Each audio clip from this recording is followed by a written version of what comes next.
As I've been getting older, moving into my late 20s, something that I've realized that I've been struggling with is the feeling of being behind and comparing myself to others and where they're at in life. Everybody's timeline is different. Like, truly, everybody's timeline is very, very different. And I'm a true believer that everything happens for a reason, and everything's gonna work out exactly how it is supposed to work out. Hi guys, welcome back to my channel. My name is Allison.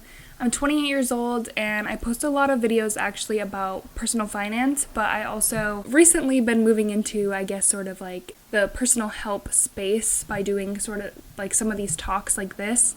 So this video is going to be about feeling behind and my personal story, as well as I feel like what is contributing to these feelings and maybe some ways that you can combat these feelings and realize that you aren't behind and that everyone's life is just different. So I'll start with my personal story. I feel behind in a few aspects of my life because how everything's played out for me. So when I graduated high school, I did go right to college, but I didn't like my major, so I ended up switching my major once. Well, I ended up switching my major the first time, and then I graduated the first time from college with a business degree. Did not know what in the world I wanted to do with that. The funny thing is with that, I should have just stuck with a business degree and found some sort of job, because then COVID happened and I probably would have just been working remotely, but that hindsight is 2020, right? I ended up going back to school for something in the medical field, which again is hilarious because of COVID. I actually do really enjoy what I do. It's a very specific field within oncology, so I do enjoy it and I get to help people. But I did have to go back to school for another 2 years. So I already felt behind because when I switched majors, I pushed back a half a semester.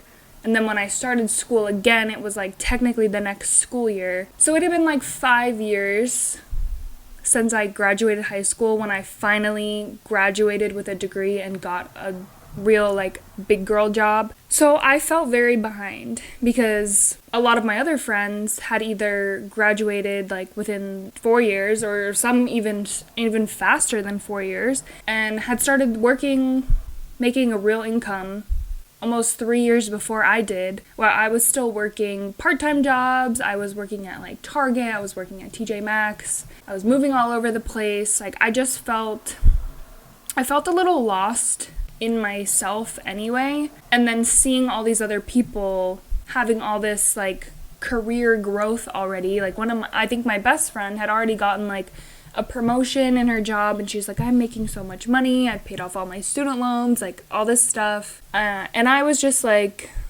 dang, I was really jealous. And then I was really just in my feelings like, I made so many mistakes, I wish I had known a lot more things now than I did. I feel like I wasted time when I was getting my first degree because I probably deep down knew that I didn't want to graduate with a business degree, but I stuck it out because I was so close to graduating. I will say that did end up working out for me in the future, because then when I'm going back for my master's degree now, and because I had some of those business credits, I didn't have to take as many classes to get my master's degree. So again, it just goes to show that everything does kind of work out for a reason. It's just when you're in the moment, it's hard to see or picture like what actually will be the benefit of certain things. The other thing that I feel behind on, and truly, and this is just like my personal feelings, what I think stems from feeling behind is my jealousy, like honest to God, truly, because the other thing that I really, really feel behind on is like getting married and buying a house. And again, these are things that everyone timeline is so different. And because me and my fiance actually both kind of started our careers a little bit later, we weren't jumping to get married because we didn't have the money to like have a wedding. But we had also been together for like 7 years. And meanwhile, I'm seeing all these people around us who had been together for less amount of years getting married before us. And that's when I'm like, okay, like let's pick up the pace, let's get married. Like I'm sick of this. But again, we knew our situation. It's hard because like I feel these feelings, but I'm a very realistic person. So then when I truly look at the picture, big picture, I'm like, I feel jealous in the moment, but we talk about these kinds of things, you know, like me and him, we have a healthy relationship where we knew we weren't ready financially. We weren't gonna push ourselves to get married and be in debt or have a long engagement because of like I wanted a ring or we wanted to tell people we were getting married or whatever. So it's funny how that works because no matter what, like even though we're having these conversations, I know why I am getting married now, by the way, but I knew why it didn't happen earlier. We just weren't there yet, and that's okay. But you still innately like have this feeling of being behind and like comparing yourself to all these other people. Like my cousins were getting married, some of our friends were getting married, and it's just like, okay, I guess we're supposed to get married. That's just like what society makes us feel like. But I did also want that, and so I get a little impatient sometimes. I truly do, and I feel bad for my fiance because he is very, very patient with me, but sometimes I am a little impatient with certain things because, again, I do feel the pressure. I feel the societal pressure to like have all these big milestones and not feel behind. In the grand scheme of things, like we may have experienced other things that they didn't. You know, we've gotten to travel a little bit more than like some of my family who got married younger, and like one of my cousins got married and like had a baby almost immediately. They haven't gotten to like travel that much, whereas we have. So there's always like, you have to think about like, there's always things that like when you're comparing yourself to other people, they may also be comparing themselves to you or to other people as well and feeling the same feeling about other things. You know what I mean? Comparing yourself to others is just only gonna drive you a little bit crazy. But I think that it's natural and that it's gonna happen. You just have to realize like, hey, recognize the feelings, like, hey, I feel these feelings, but again, I know that my path is what it's gonna be. I know that everything's gonna work out. I know that, you know, I will eventually have everything that I want, and if something's not working out, it's because it's not the right time, it's not the right person, it's not the right job, like all these things. I just really truly think everything happens for a reason. But going off of the feeling behind, like there's a few things, like major things I feel like in this late 20s age group that people feel behind on, and like one is getting married. I think this is really funny because I really think people need to take a step back and truly think about like we have one friend in our friend group who really wants a girlfriend. I totally understand that. And, like, I guess sometimes it's probably hard to see, like, your friends in a long-term relationship and you not being in one. But I do think everyone meets their person at a different time. Like, my brother met his wife when they were 20 years old and got married at 21, whereas my parents, they didn't even meet until they were 28 and didn't get married until they were 29. And even that's still, like, a normal age range, but there's people who get married at 20 after 10 years are like, we were so young when we got married, and then they end up getting divorced and then get remarried. There's no perfect timeline for things. There really isn't. You can't force meeting someone, and like, just because you want to get married and have like a person doesn't mean you should like rush into marriage with that person. That is where these mistakes happen. So it's like, yeah, would it be nice to like meet someone and like have a person to do everything with? Of course. That's also a huge decision and someone that you're spending a lot of time with. I'm kind of going on like a rant right now, but I do think that, especially with marriage and like finding, you know, your person that you want to marry, that is where it's like really truly the timing is gonna be like, you can't compare yourself because nowadays, people do get married so young. It's funny for me because I have been in a long-term relationship. Like, me and my fiance have been together for 7 years. I think it's interesting that I feel behind on this because, like, a lot of his friends aren't married, and they're actually a little bit older than me. But, like, so I see that side of it, but I also see on my side of, like, the family and friends, there are a lot of people who are married and, like, moving on to those parts of their lives. So it's funny because we are kind of somewhere in the middle, but you can't help but like constantly compare yourself to like everyone around you. It just happens. Another thing that I really think contributes to these feelings and like feeling behind and comparing yourself to others is 100% social media.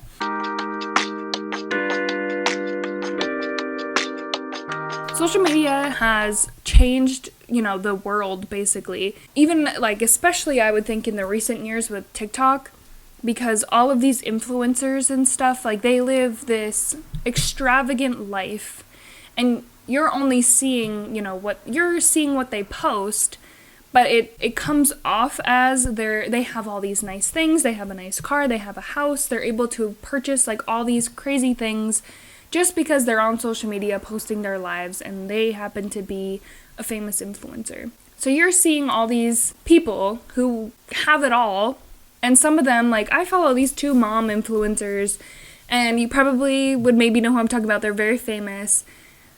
They're actually only like 26 and 29, and they both have kids and husbands and a nice house, and they go on trips all the time. And I'm here like, I'm 28. I have none of those things. I feel like a child still. I call my dad all the time for any inconvenience that I have. I live in an apartment. I don't have a house. I barely have enough to like start saving for a house. I have debt. Like, you really start to be like, well, dang, like I'm definitely far behind because that person is younger than me and they have way, way more than me. But social media is just that. It's a highlight reel. It's everyone showing off what they have. They want, they want the likes, they want the views. They want anything that, gets them attention, whether that's something that's extravagant, like overly extravagant, and they're showing it off because they know people will comment or whatever. But it is hard. And even with regular people, like people that you follow still from high school or college, and they're also posting all these things. But again, it is still a highlight reel. Even these people that who are posting kids like, oh, we're pregnant, posting announcements like that. That's fantastic.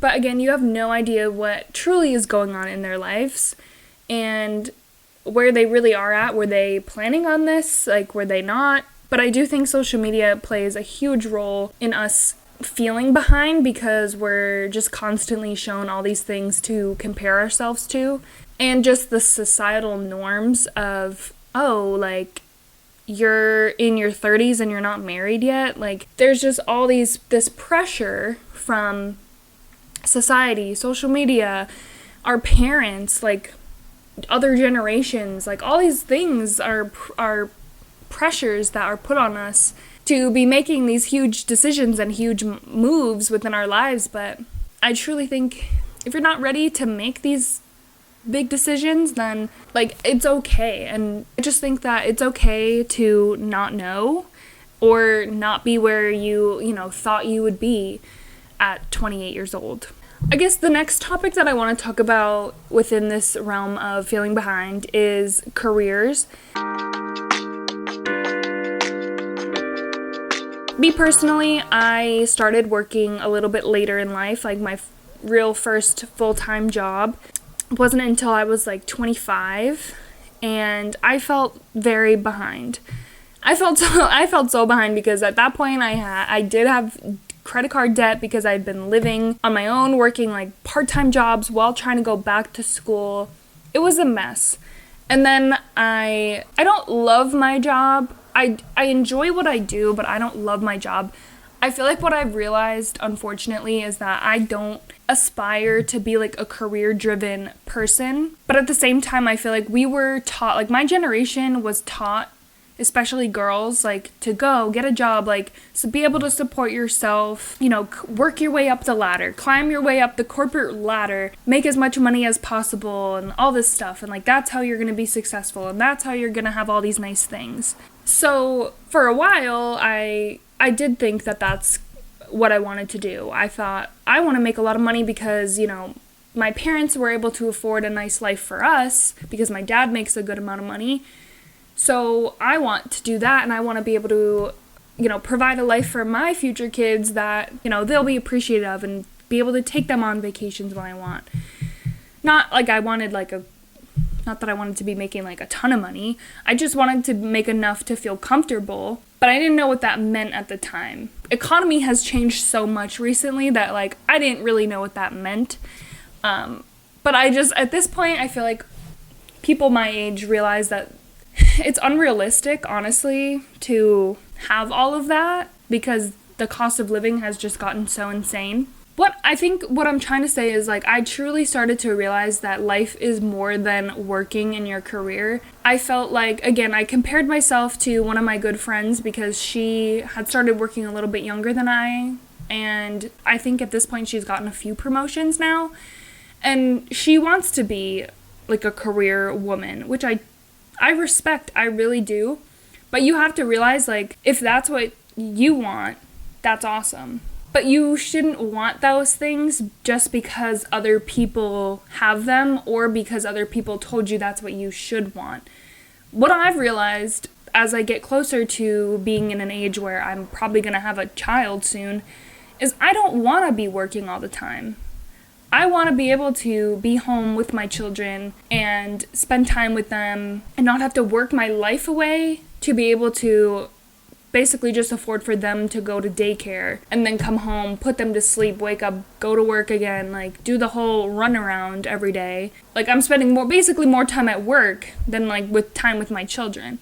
That's how I see it. So that's been a big like revelation for me in this whole like feeling behind situation where I have this competitive drive in me somewhere deep down, but it's there. So I do get jealous sometimes, I get jealous of people who get a promotion or people who get a pay raise or a bonus, like whatever. I will say I do get jealous because I have this competitive nature in me, especially paired with this societal pressure to be a career person and like always want to keep getting a promotion and getting a higher position. I feel like what I've realized that working honestly doesn't make me happy. I know I'll get a lot of like shit for saying that because I know that working doesn't make a lot of people happy. I know that. But I also am fine with, like, I've come to the conclusion that I'm fine with not climbing the ladder. I actually want to start working like part-time because like I said, I enjoy my freedom more than this corporate ladder, career path trajectory. But I think that that's something that some people don't come to the conclusion of, and they just think, no, like, I've worked this hard, I have to keep going, I have to keep climbing the ladder, I have to keep being miserable and working 60 hours a week and doing overtime, like this and that. And if that's what, like, honestly, if that's what you want, and if you see yourself, like, getting up to the point where I know that some people that is the path to getting to the freedom that you want, because once in like a big corporation, if you get all the way up to like CEO, CFO, you'll have that. You'll have the money and the freedom, most likely. I mean, you'll be working and making big decisions, whatever, or if you become like a business owner of some sort, you'll still have the freedom, but at what cost? How many years of pressure and overworking and misery are you putting yourself through in order to get to this point of like final success? I feel like one of the biggest things that I see in what I do is, because I work in radiation oncology, is that I see patients who come and I see a lot of older patients, and so many times what happens is they'll come in and they'll say, I just retired last year and then I got diagnosed with cancer. So I haven't been able to enjoy my retirement. I worked all my life and now I'm retired and I can't even enjoy it because I'm sick. And that is my biggest fear. And that's, I think, very eye-opening. Like, some people who aren't in careers like this don't realize, like, anything can happen. There's no, like, tomorrow's not guaranteed. Anything can happen. And do I want to spend the rest of my life working every single day? Obviously, I'm still gonna work because I need money. I need to be able to support myself. But my whole thing now is I want to be able to figure out how I can still live a simple life, like have the things that I need, be able to pay for housing, food, shelter, the basic necessities, but not like, I don't want to overconsume. I don't want to get caught up in all the BS of having the latest this and that. I just want to be able to afford my life and find a way that I can do that. If I can work 3 days a week and still afford to do that and then spend time with my children, that is the dream to me. Like, that is perfect for me, and it gives me the freedom that I want. But also, it's a compromise. It's like a middle ground, you know? Like, obviously, I'm still gonna have to work because I'm gonna need money. Anyway, that's my new goal, because people always ask me, like, getting my master's degree in healthcare administration.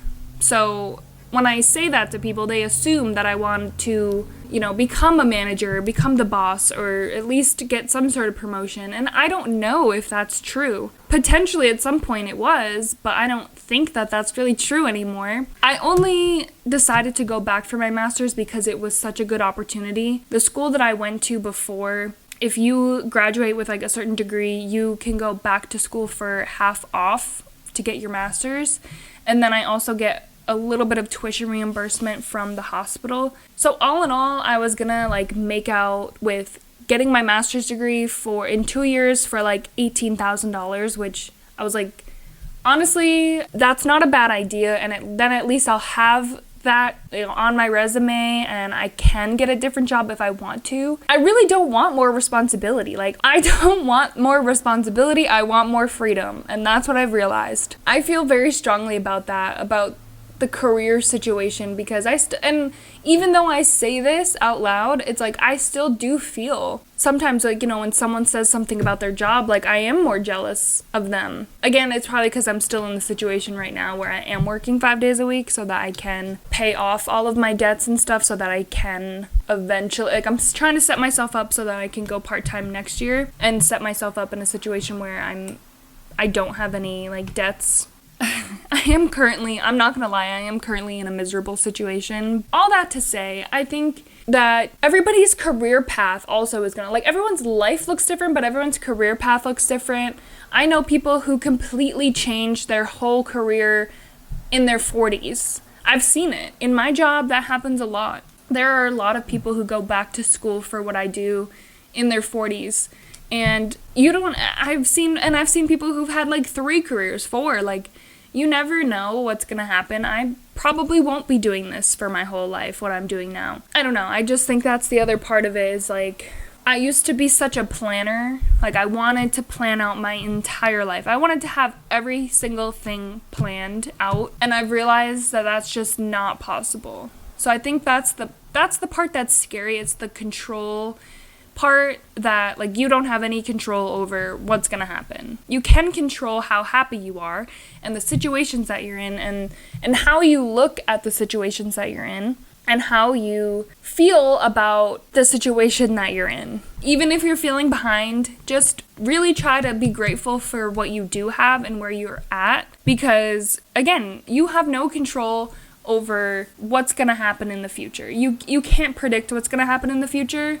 So all you can really do is like think about, okay, right now, what could I change right now to, if I want to have these certain things in life, or potentially, like, if I'm not happy right now in my job or my career or whatever, what can I do now to help myself get to where I want to be? But I do think it's really important to stay grateful for where you're at, what you do have, and as I said before, remember that, like, you may be feeling behind and compare yourself to other people, but they're also probably feeling behind and comparing themselves to other people as well. The last thing I want to add is part of the reason why I want to pursue social media as well. And I think that obviously social media doesn't work out for everybody, but it works out really, really well for some people. I have realized in the last 2 years that social media does make me happy. It brings me some sort of joy because I keep doing it. I find it fun. I enjoy making these videos. It has changed my life in ways that I wouldn't have expected, not necessarily monetary wise yet, or fame or anything, or getting sent to any crazy PR. But for me, it's changed the way I've looked at things, me personally being very introverted, it's helped me so much get out of my comfort zone, be more comfortable getting out there, not being embarrassed of like posting videos. We've seen a lot lately that social media can change your life, and it can offer you these freedoms that you would otherwise not have from working a traditional 9 to 5. An influencer that I follow had said the best part about being an influencer was the freedom that she has, because she's able to do whatever she wants during the day. She's able to travel if she wants to. She's able to like be there for friends and family, like not have to miss certain things, not have to have a certain amount of PTO to go somewhere. Like that's the appeal of being an influencer, I think. And the fact that we have seen that there's a lot of money in social media. There really is. It's the funny thing is because like I'm trying to be an influencer, but I said before, like it's not about the money, and I would rather have less money and not worry about the material things. That is me looking at it now. If I was making the same amount of money that I'm making now, obviously if my social media takes off and I somehow come into a great deal of money, that would be amazing and a different story, but I still think that I wouldn't be trying to like have all these extravagant things. It might happen, I don't know. That's why I just don't want people to hold me to that if like later in life I'm like, oh, I'm a crazy influencer now and I have all these things, but in one of my videos I said I didn't want all the material things. I'm not saying I don't want material things. I'm saying right now I can't afford it, and I'm not assuming that I'm gonna be an influencer and have all this money. Realistically, right now, if I were to start working less, I would have to cut back on certain things. But then I could also focus a little bit more on social media and maybe try and, make social media truly a career for me. And I would love that. That would be so cool. I think with social media, you really have to keep going. Like, it has to truly be something that you want and be passionate about it, and actually just like go full force, like truly. Go all in, go all platforms, do what you need to do, try, like, just keep trying. Because that's the biggest thing, I think, is that a lot of people try, but they give up. If you keep going, like, I think that you can be successful. That's the big plan for me, is to be, like, a famous influencer. So anyway, I'll end this just by saying, like, just remember that everyone is feeling behind in some sort of way. I feel like truly everyone is gonna feel behind in some aspect of their life. Everybody's path and everybody's life is different. So as easy as it is to say, don't compare yourself or your life to others, again, you need to find ways that you can feel grateful for what you have and your own definition of what is successful to you and what is going to make you happy. Don't worry if you're feeling behind, because you are not. You are exactly where you need to be. So thank you guys so much for watching, and I'll see you guys in the next video.